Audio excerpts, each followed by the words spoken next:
ನೀವು ಎಷ್ಟು ಗಂಟೆಗೆ ಹೋದ್ರಿ ಅಲ್ಲಿ? 10 ಗಂಟೆಗೆ ಹೋಗೋದು. ಹಾಂ, ಓಕೆ. 10 ಗಂಟೆಗೆ ಹೋದವರು ಎಷ್ಟು ಜನ ಒಟ್ಟು ಸೇರಿ ಹೋಗಿದ್ದು?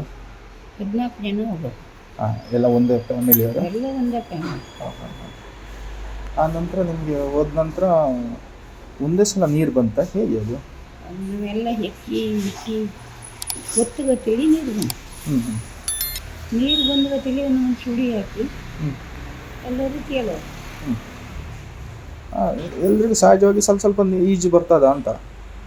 ಈಜು ಬರ್ತದೆ ಅಂದರೆ ಈಜು ಬರುವಂಗೆ ಆಗಲಿಲ್ಲ. ನಿಮ್ಮಂಗೆ ಈಜು ಗಣಸರಿದ್ರು. ಹ್ಞೂ ಹ್ಞೂ ಒಬ್ಬ ತಾಯಿ ಒಟ್ಟಿಗಿದ್ದ, ಒಬ್ಬ ಹೆಂಡತಿ ಒಟ್ಟಿಗಿದ್ದ.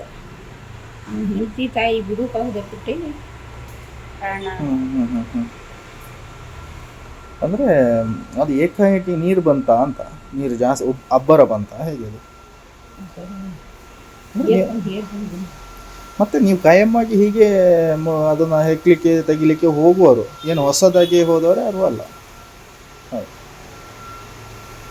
ಆದರೆ ಅದರಲ್ಲಿ ಸಮಸ್ಯೆ ಆಯಿತು, ನಿಮಗೆ ಗೊತ್ತಾಗಲಿಲ್ಲ ಅದು? ನೀರು ಬಂತು ಅಂತೇಳಿ ನಾವು ಈಚೆ ಒಟ್ಟು ಈಜು ಬರ್ಬೇಕಂತ ಬಂದು ಸಡನ್ ನೀರು ಬಂತು ಕಳೆದು. ಓಕೆ. ಅದಂದರೆ ನೀರು ಎಲ್ಲರನ್ನೂ ಕನ್ಸಾಕೋದು. ಹೌದು. ಎಲ್ಲರೂ ಕನ್ಸಾಕೋದು. ಒಬ್ಬಳು ಈಜ್ಕ ಬಂದು ಹ್ಞೂ. ನಾವು 7 ಮಂದಿ ನಾವು ಓದೋದಿಲ್ಲ, ಬಡ್ಕೊಂಡು ಬಂದು ಹ್ಞೂ ಸ್ವಲ್ಪ ಒಂದು ದೋಣಿ ಹುಡುಗ ಬಂದ ನಮ್ಮ ಕಾಪಾಡೋದು. ಹಾಂ ಹ್ಞೂ. ನಮ್ಮ 7 ಜನ ದೋಣಿ ಹುಡುಗ ಬಂದ ಕಾಪಾಡೋದು. ಹಾಂ, ದೋಣಿ ಆಸ್ಪಾಸ್ ಇತ್ತು, ನಿಮ್ಮ ನೋಡಿ ಬಂದು ಕಾಪಾಡಿದ್ರು. ಈ ದೋಣಿ ಇಲ್ಲ ಅಂತ ಹೇಳಿದರೆ ನಿಮ್ಗೆ ದಡ ಸೇರ್ಲಿಕ್ಕೆ ಕಷ್ಟ ಆಗ್ತಿತ್ತು. ಇಲ್ಲ ಹೌದು. ಅಂದರೆ ಸಾಧಾರಣ ದಡದಿಂದ ಆ ಪ್ಲೇಸಿಗೆ ಎಷ್ಟು ದೂರ ಇದೆ ಒಂದು ಅಂದಾಜು? ಏನು ಎಲ್ಲಿ ತನಕ ನೀರು ಬರಲಿತ್ತು? 2-3 ಮಾರ ಬರುತ್ತೆ.